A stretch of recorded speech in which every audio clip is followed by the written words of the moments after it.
Hello, Shannon, are you there? Nope, I ran away and joined the circus. Had less freaks. Yeah, All right, well, ready for your update? sure. Go for it, Anna. Hit us. All right, I want to ask you to turn up your volume a little, Shannon.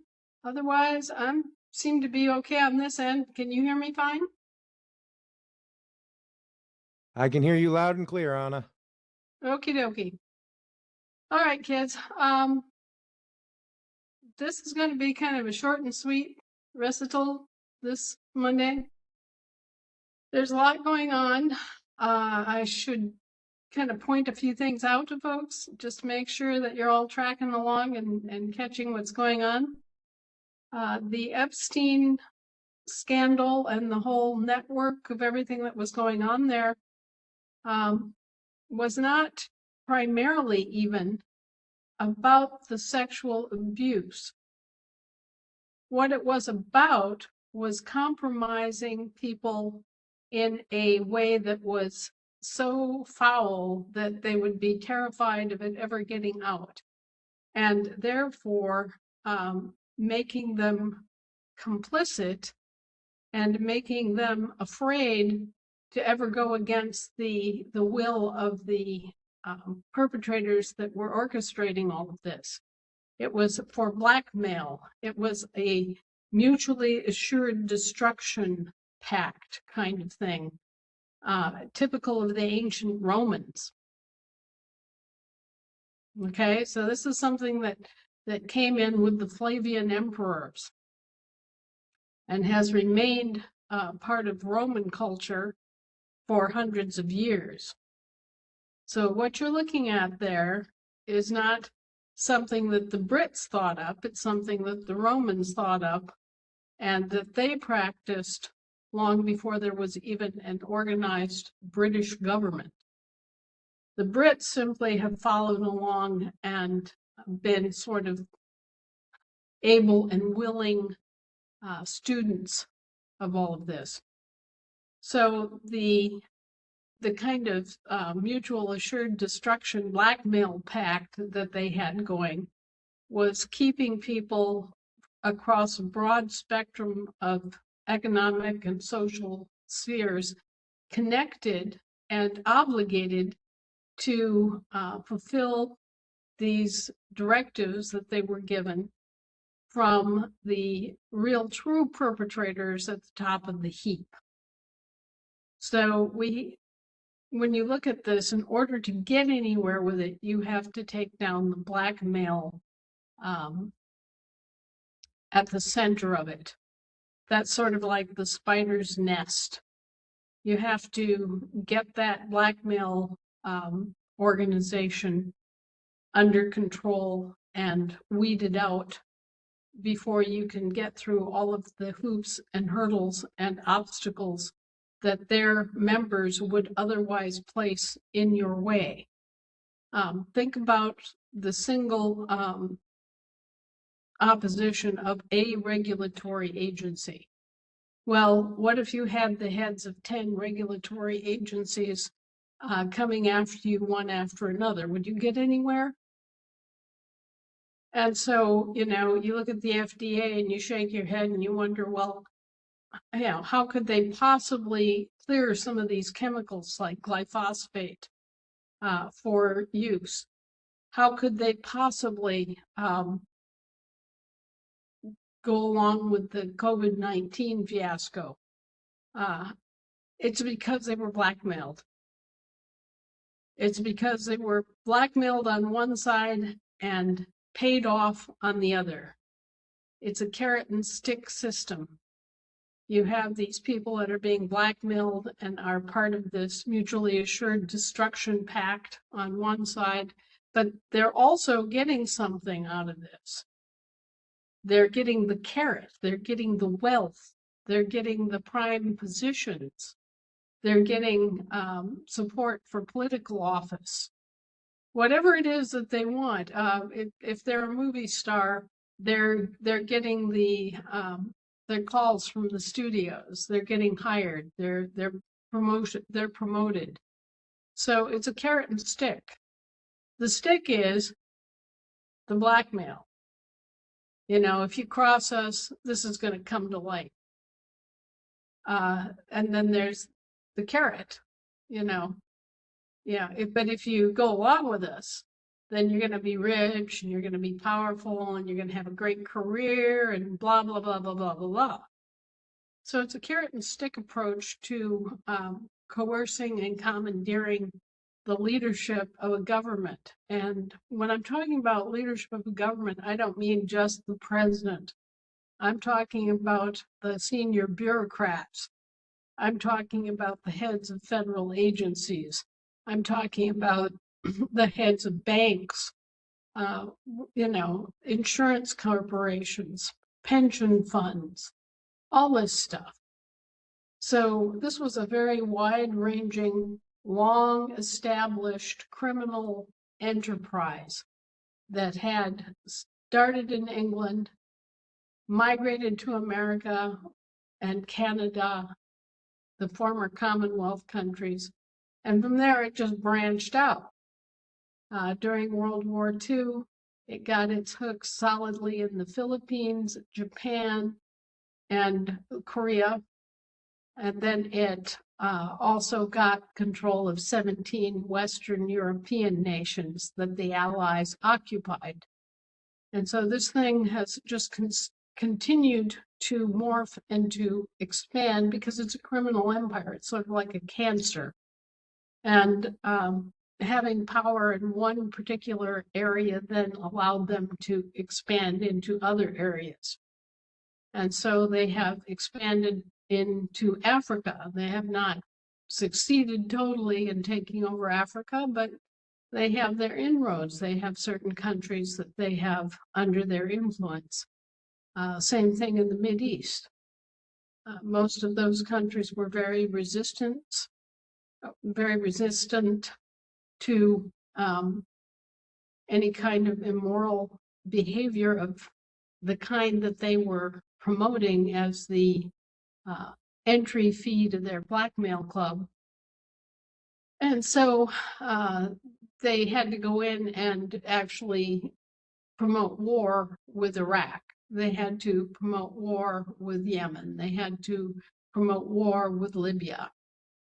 And left to themselves, they will promote war because they make their money from war. They're basically war profiteers and mercenaries who get to pay themselves both going and coming. So we have a situation here where you have a bunch of crooks in control of various networks, and the crooks are fighting it out.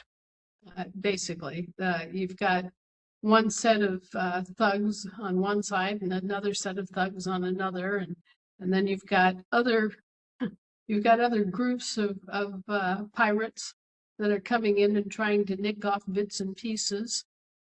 You've got the British imperialist system, which was headlined by Adam Smith and Jeremy Bentham, that people that basically viewed life in terms of commodities and utilitarianism, and did not see anything special or valuable about mankind.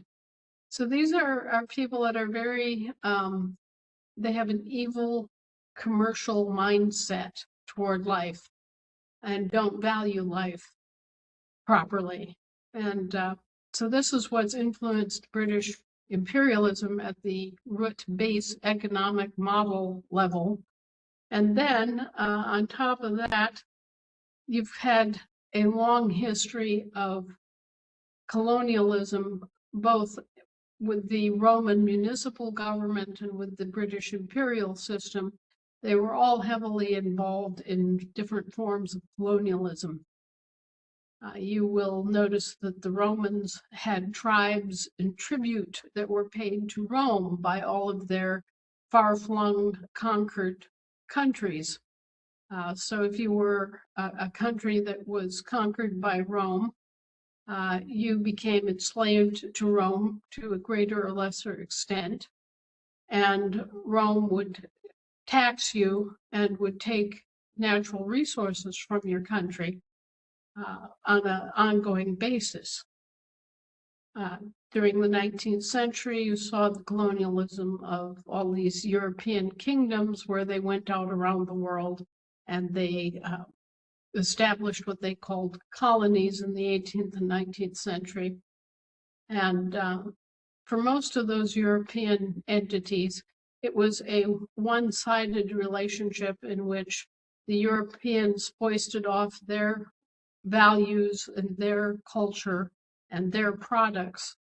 And in exchange, they pillaged all the natural resources and the labor of the local people, leaving the country that was already poor and undeveloped even more poor than when they came.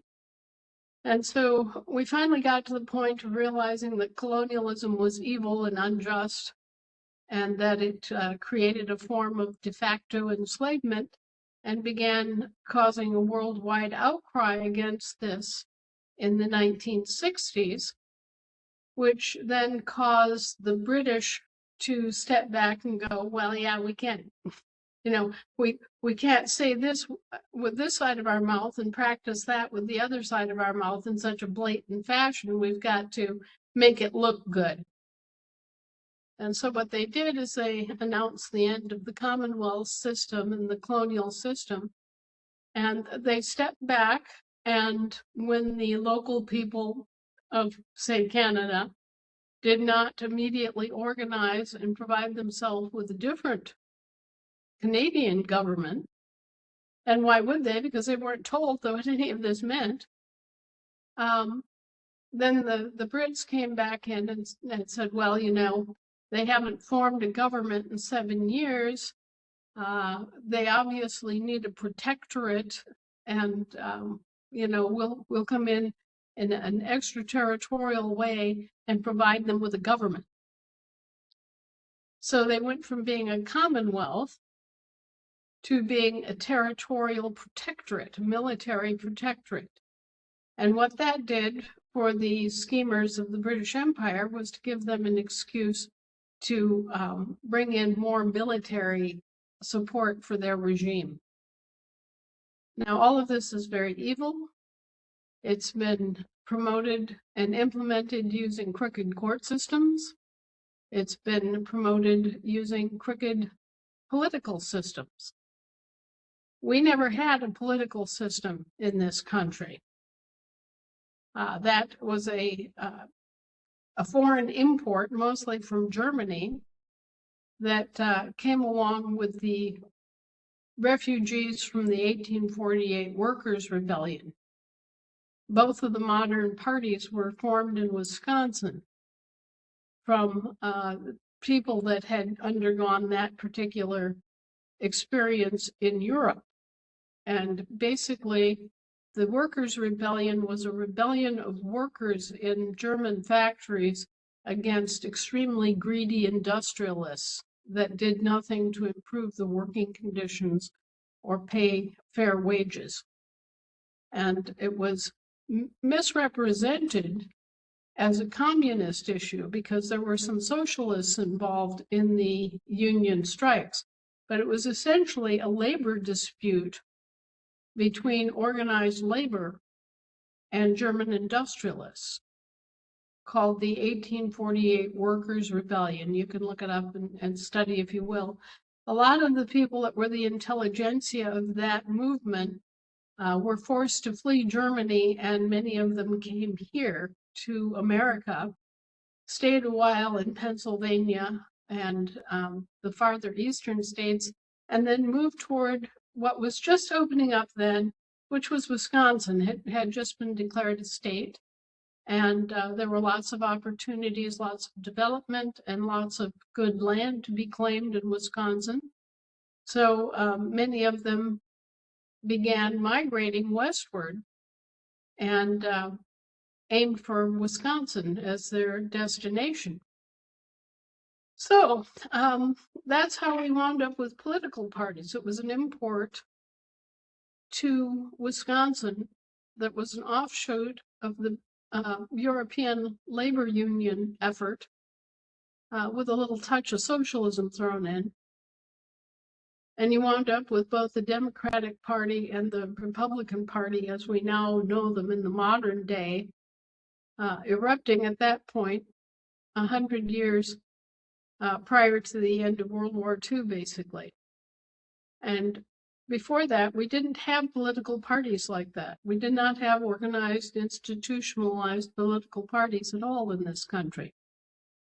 Now, most of you have observed that under this particular system of political parties, the political party chooses the candidate, not the people. The political party screens and determines who's going to be on that ballot. And then all you get to choose is who you vote for, given the limited choices. This is not what our forefathers envisioned. We were supposed to have free elections. Those elections were to be conducted by secret ballot. And they were certainly supposed to be by paper ballot that could be confirmed and recounted if necessary. Our recommendation is that we return to that system, that we have a system where if someone wants to run for office, they have to come up with a reasonable showing of interest in their candidacy by their local, the people that would naturally be their electorate for whatever level office it is. And say they have to gather 10,000 signatures out of a population of 1 million people to validate their candidacy for a city office. There would be layers of, the number would be proportionate or reasonable for the size of the electorate being served and the nature of the office being sought. And then those expenses for getting their message out and debating the issues and that sort of thing would be borne as a public expense to promote free elections, quite apart from party interference or political party control. We feel that that would not only honor the traditions of our American government, but it would ensure that the people have a truly free choice in terms of local support for their candidates, and not something that was controlled by a political party machine. So there's that. We have an eminent reform of the way that elections and politics and candidates are, promoted and presented. We have the end of the European blackmail cartel. We have the end of the Federal Reserve. The end of the Federal Reserve wasn't really possible until we had the end of the European blackmail cartel. The one thing had to go before the other. And so now with the Epstein revelations, the stage is cleared to get rid of the Federal Reserve. The Federal Reserve was always a deceitful, dishonest, crooked, nasty, and self-interested entity that existed long before 1913. It existed at the time of the American Revolution. It existed at the time of the colonization that took place when all these European countries were sending people over to colonize the East Coast of this country. So the Federal Reserve has been around for a long, long time. And it is a private consortium of banks. Now, over the years, they've restructured to minimize risks to their members so that the member banks at any given time would rotate. And it wouldn't always be the same banks that were involved in the Federal Reserve at any given time. And this was a matter of protecting the bank's own interests. They wanted to kind of share the risk of what they were doing. And it was indeed a criminal operation from the very beginning. Most of it was sponsored by what we call the Committee of 300, which are the heirs of the British East India Company. And the British East India Company, as you know, was a very large trading company that was involved in transatlantic trade and later Pacific trade as well. The Dutch East India Company and the British East India Company were rivals for a period of time. And then the Dutch fleet, which was much larger, carried far more tonnage, and was much more it was a much more powerful corporation at the time of its demise. The fleet was aging. And so then you have the problem of ships sinking at sea. You have the expense of trying to maintain aging infrastructure on shore. And it got to a point where a deal was cut.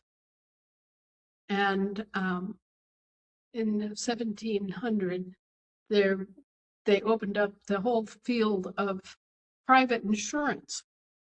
And we had the Bottomry Bonds scandal, where they made up the names of ships and they made up cargoes for those ships to carry out of thin air.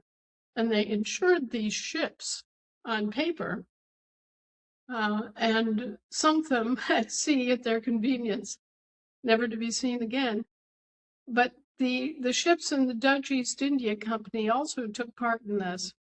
And what they did is they simply sailed out of their respective harbors and disappeared over the horizon and were never seen again. A lot of those ships were scuttled at sea. A lot of them made harbor along the South American and North American coasts, and many of them made their way to New York. And right now you're seeing archaeological research about all of these ships that are buried under the World Trade Center. You can't make this stuff up. They have found ships of that period, multiple ships of that period stacked up, one on the other, buried under the World Trade Center buildings. Anyway, this is all a bunch of commercial racketeering, commercial fraud, insurance fraud, bankruptcy fraud, every kind of fraud you can think of. All sorts of changing the colors of the Dutch ships to British or German or whatever other flags they could fly. And then part of that fleet went to the Pacific and part of it stayed in the Atlantic and Mediterranean under false flag. Anyway, this is all, a history of piracy and conniving and commercial fraud that really got started in earnest in the 1700s. And we are now at the end recipients of all of this fraud, which infected not only shipping and cargoes and commodities, but also then affected banking. So that's how we got here, and that's sort of what we're rolling up at this point. Now, I want you all to remember that when we're talking about central banks were created in Germany by the First Bank of Prussia, which was organized under Frederick the Great. And one of my relatives, a great whatever, on the Prussian side of the family, was the inventor of this particular thing, this concept known as the central bank. The central bank was created to limit imports of coffee to Prussia.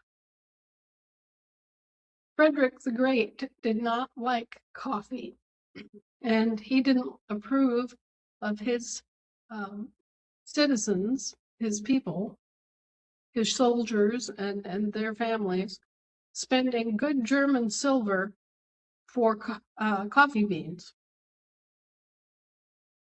So he was quite embroiled about this. He was impassioned about, limiting the flow of demon coffee into Prussia. And the central bank was developed as a means to control the import of coffee to Prussia and to impose tariffs on it and to otherwise profit from it. So central banks were birthed to rig commodities. And as you can see from the example, the very first example of it on Earth, was an attempt to control import of coffee beans to Prussia. This tells you that when we say central banking, we're talking about commodity rigging. People tend to think central banking, oh, that's about money, or that's about credit. But those are just commodities among thousands of commodities. Central banks are about rigging commodities, all commodities. Money and credit are just a couple of the commodities that are very important, but by far not the only commodities. The precious metals giving rise to money, commodities, oil, commodities, food commodities, salt, sow bellies, soybeans, corn. These are all commodities. They're all rigged by the central banks. They determined the flow of commodities and the price of commodities, the availability of commodities in certain parts of the world. They determined the prices of commodities. They stockpiled all of the different national currencies in vast amounts, using the petrodollar scam, forcing people to give up their national currencies in exchange for Federal Reserve notes. Well, where did all of those national currencies like Danish kroner go? Where did French francs go when they had to convert those national currencies into Federal Reserve notes in order to buy oil? Well, they went into a fund, which has been called by various names, and it's deliberately confusing, but they call it the ESF. Now, whether at any given moment or context that means the Economic Security Fund or the Economic Stability Fund, you just have to look at it in terms of the context of it to find out exactly what they're talking about. But they are overall talking about this gigantic stockpile of national currencies that have been collected during this period of time that we've had the petrodollar in motion.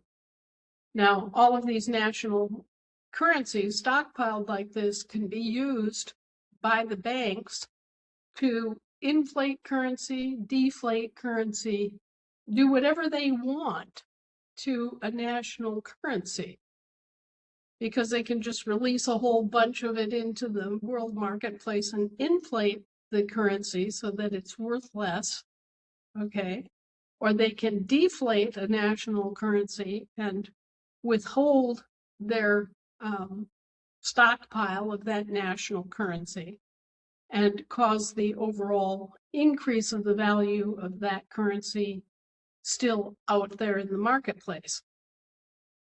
So they have this kind of, if you were a mule skinner, you got the ghee and you got the haw, you got the release of the currency and you got the retraction of the currency, and all of that affects the perceived value of the currency in the world market. And it gave them a tool that they could use to mess with almost any country on Earth. And the two people that were in charge of determining when and how they were going to use this stockpile of national currencies that they created as a means to control the value and the availability of national currencies was the President of the United States and the Secretary of Treasury. Now, this vast commodity rigging was legalized by the Bretton Woods Agreement after the Second World War. Everything that they're doing is basically unlawful, absolutely unlawful, and also illegal. And they have, by agreement, legalized it and provided certain remedies for it. One of the remedies for it was what was called the IBRD, the International Bank of Reconstruction and Development, was supposed to make large funds available for low-interest loans to countries that were building or rebuilding after the Second World War.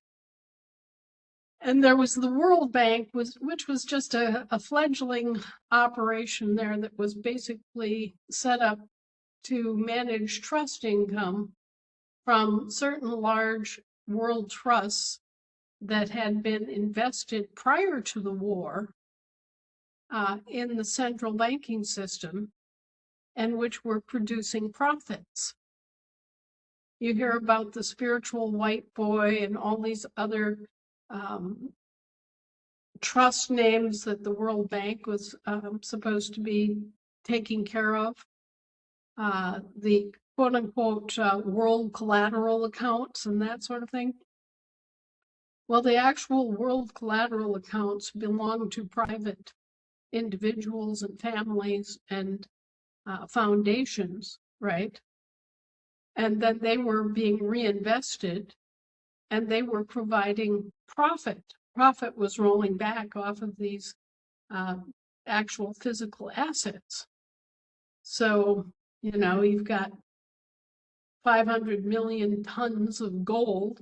That gold is being used to create commercial paper money, right? Or it's being used to backstop loans of various kinds that are then going out. They are being loaned. There's money coming in as interest, and there's money coming in as share profits. All this is going back into the World Bank accounts as profit ultimately owed to the owners of the gold and silver underpinning all of this.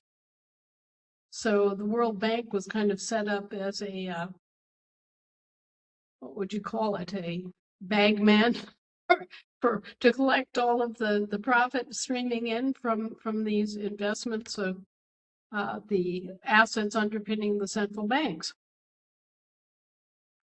So you can see that there's, at last time I looked, there were 63 central banks in 63 different countries. So not every country has a central bank. About 2/3 of them don't. But the larger countries do. And all of this was all networked together. It was all set up so that the bigger, stronger countries could prey at will on the smaller countries and could benefit from them as if they were colonies without actually physically taking them over. And herein lies the insidious truth of it all, that this was a form of colonialism promoted through financial institutions. So once again, we're back at the old done dirty business of colonialism, where richer, stronger nations conquered smaller, less developed nations that were rich in natural resources and rich in labor pools, and use those less developed nations as colonies.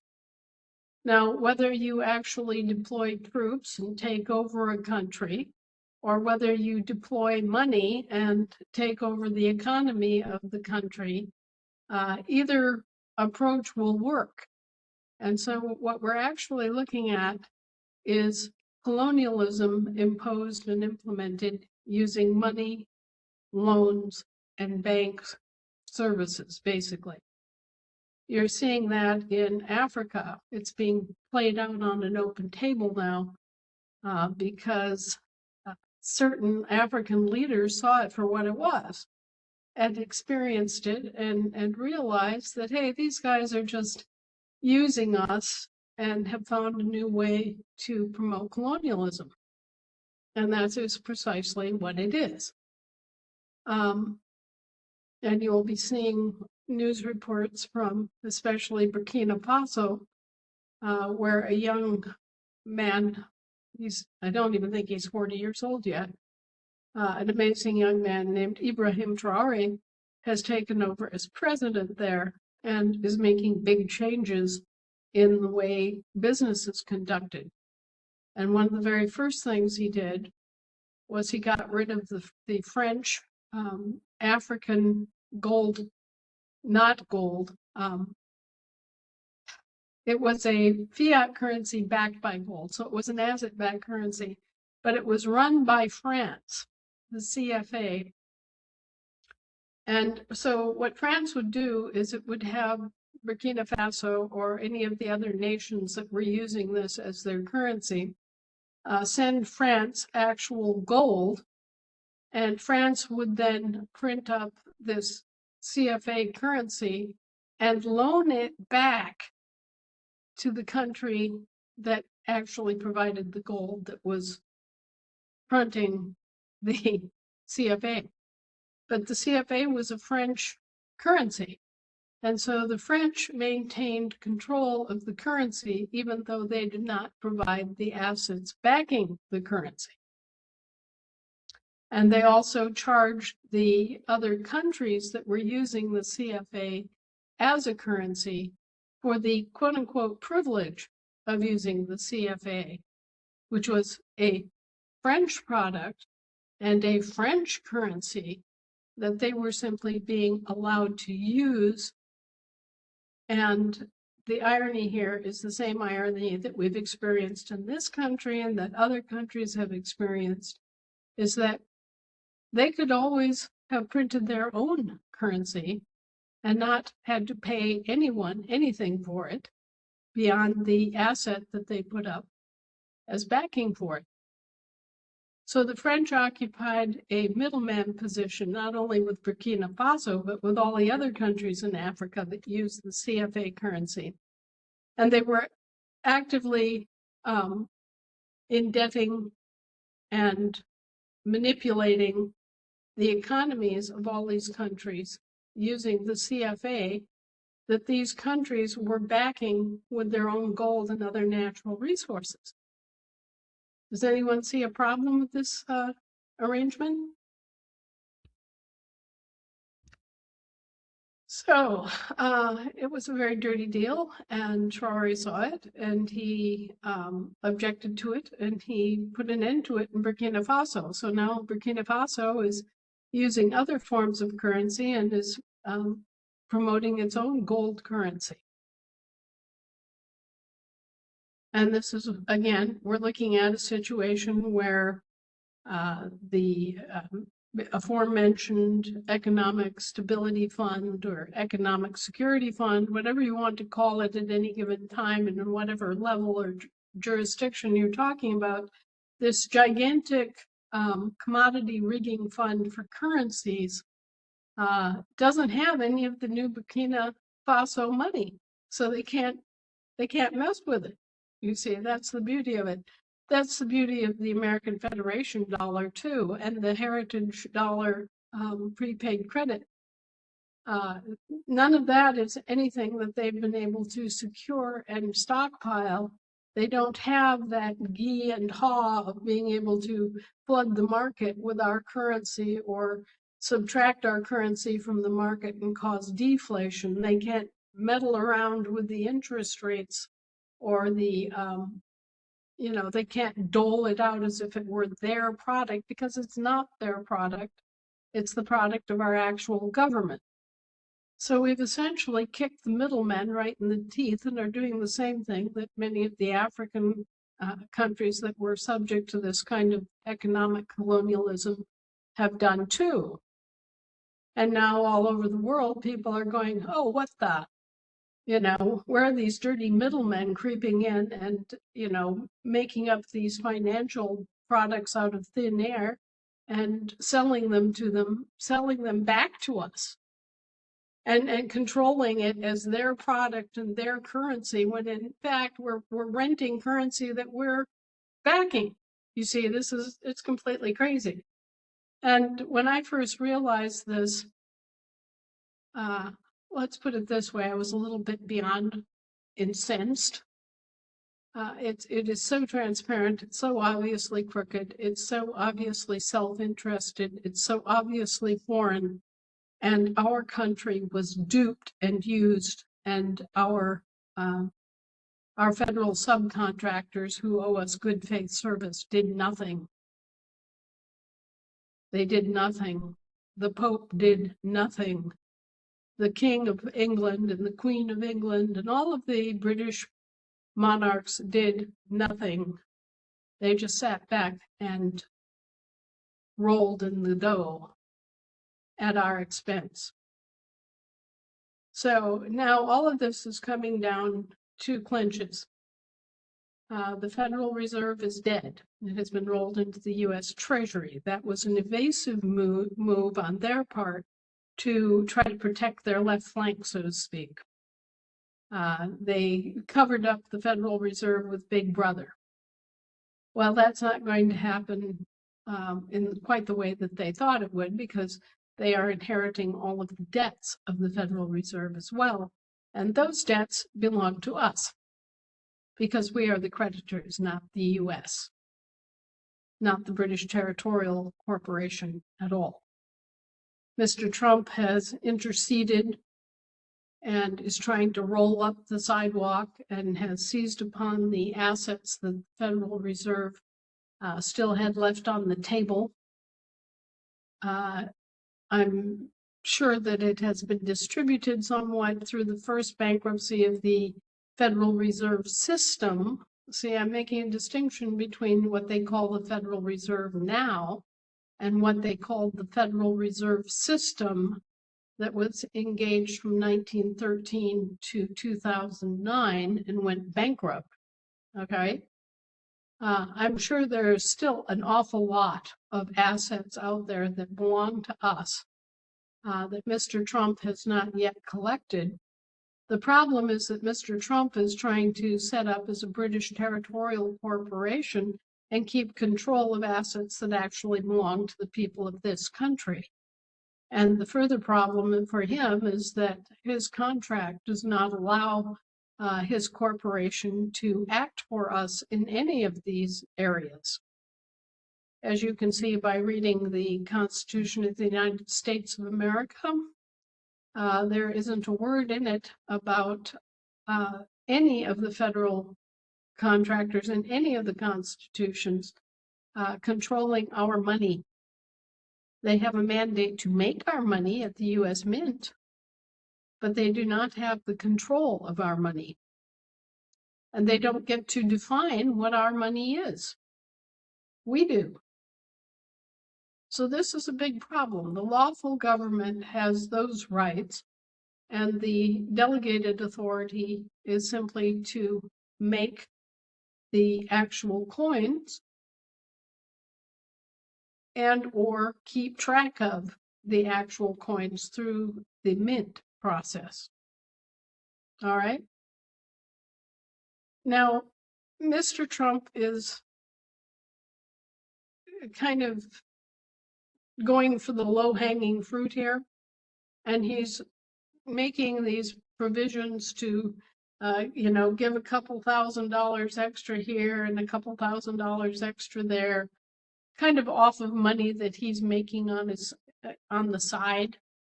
All right.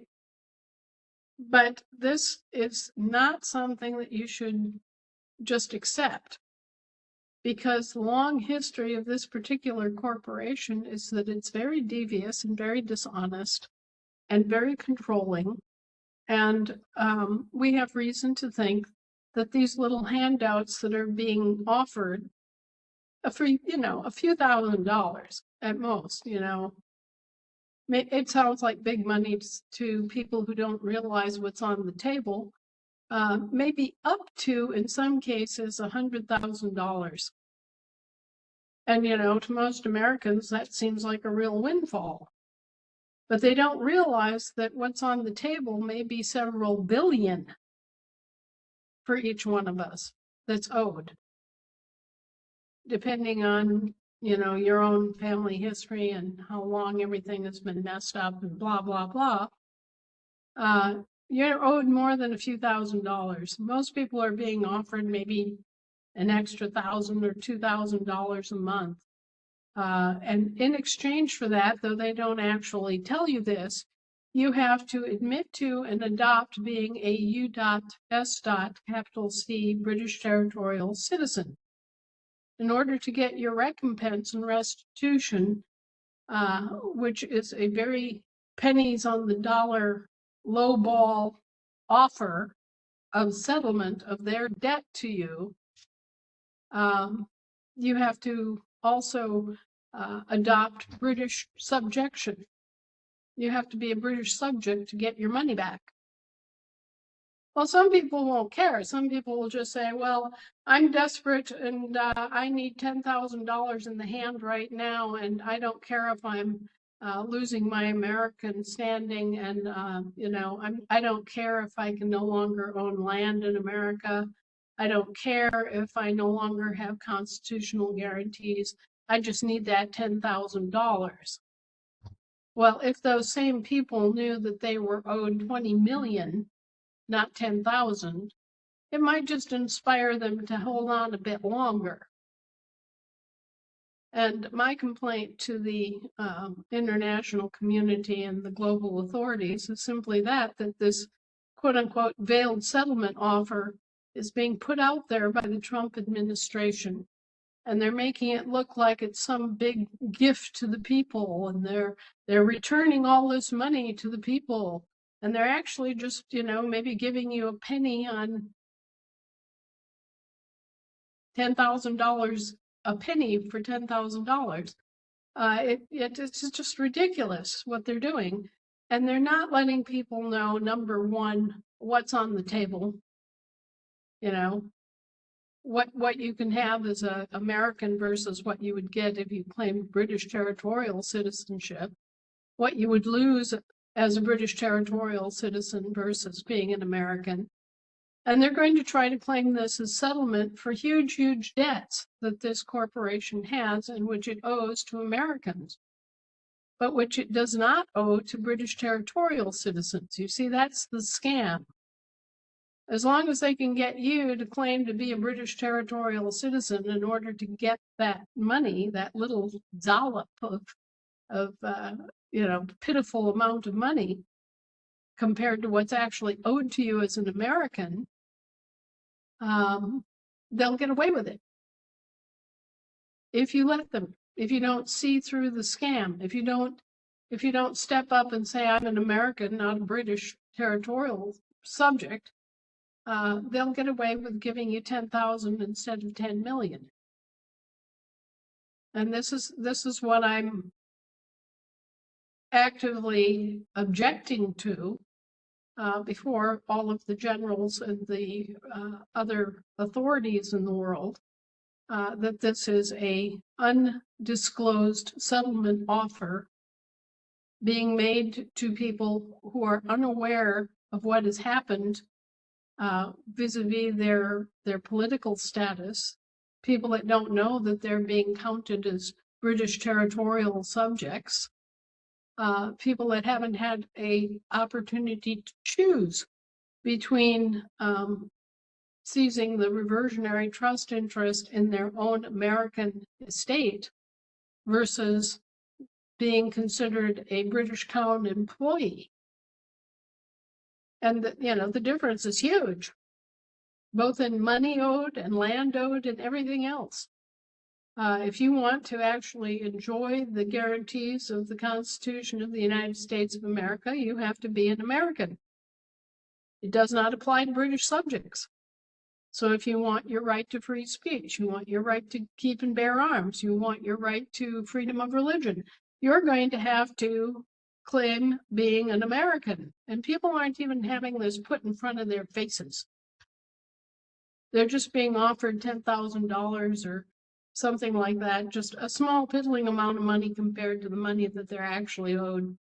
And I'm afraid that people will take this undisclosed offer and think that they, be very grateful to Mr. Trump because they got $10,000 instead of wanting to kick his ass from here to Brainbury because he didn't disclose what was really on the table, because he cheated them in that way.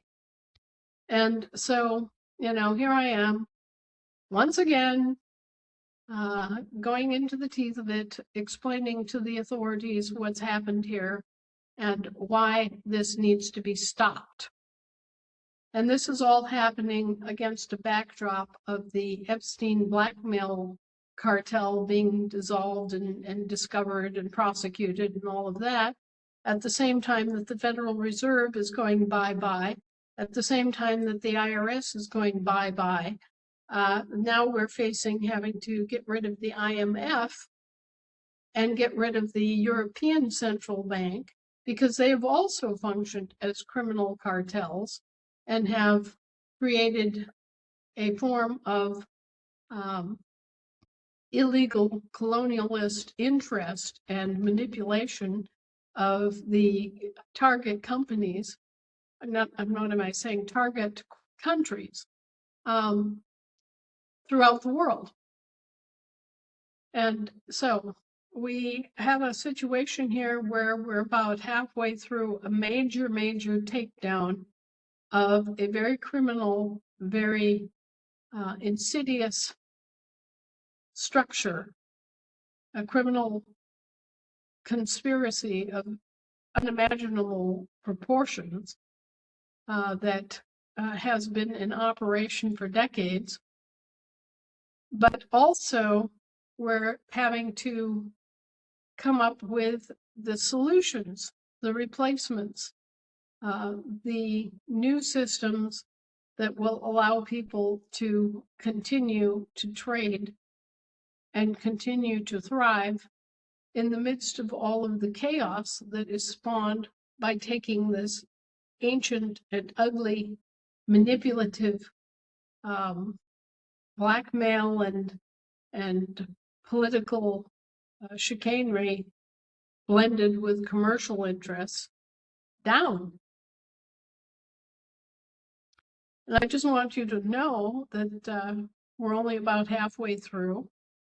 I want you to know that I expect to have more word within the next week to week and a half regarding the collapse of the European central banks and the IMF.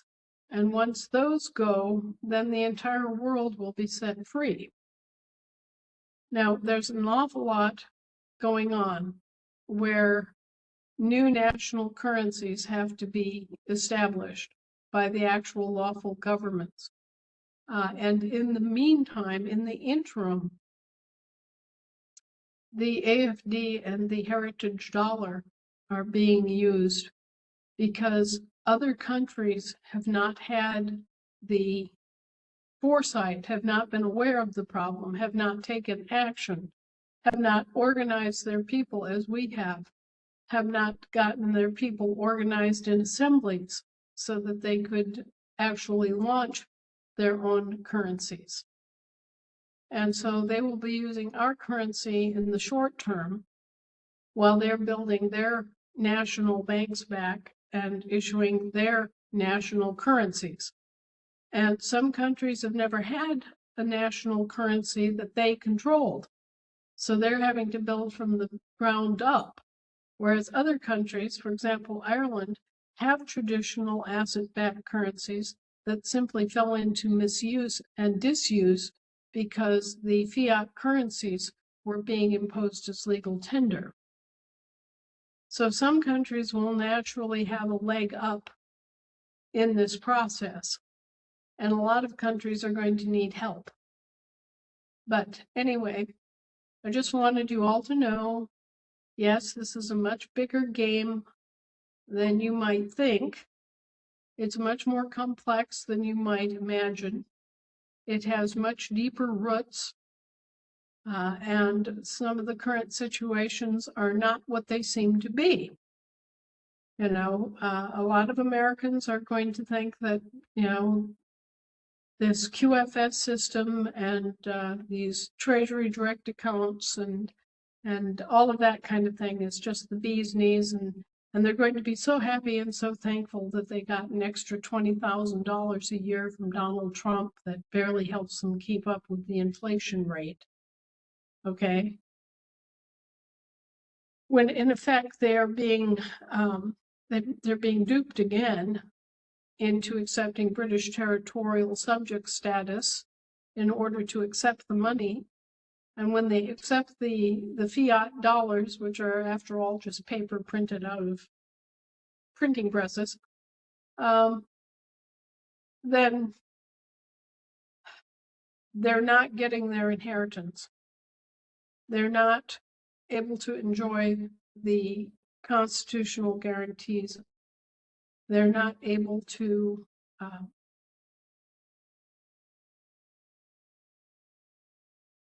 they lose their status as Americans, and they settle a gigantic debt for pennies on a dollar. And they're not even being told this. So I don't really care what people want to do or what they feel they have to do.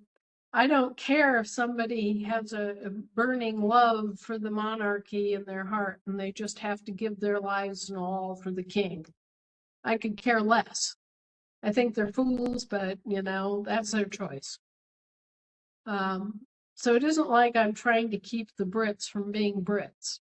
It's not like I'm standing in judgment over someone of Scottish descent who feels that they owe some sort of subservient status, you know, that they have to be a serf for the king, the British monarch. I'm not making a judgment about that at all. I'm simply saying that for the vast numbers of average Americans who grew up here in this country, who were born here in this country, whose parents and grandparents were born here in this country all the way back for 200 or 300 years, you don't owe the king the sweat from under your armpit. You don't owe him anything. In fact, you owe him less than nothing. He owes you. So for those of us who do not feel any particular affinity for or debt toward or wish to be part of the British Empire at all, then we have the right to make other choices, and we deserve to know what the choices are. Those choices and the amounts of money that are being discussed needs to be laid out in front of people. Each and every one of you has accounts that are not on the table.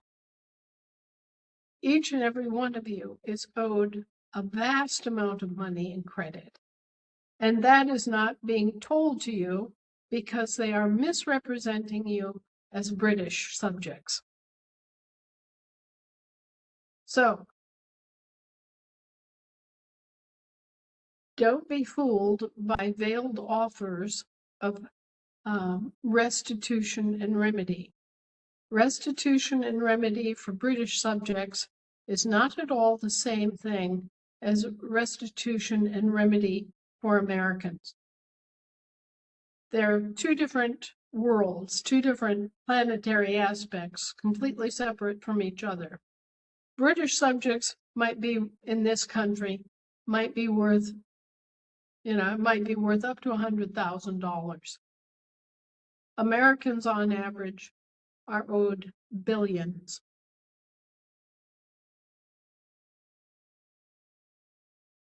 Because it's been 6 generations, and all of that has been reinvested, and it has accumulated to a point where, yeah, we're all richer than Midas.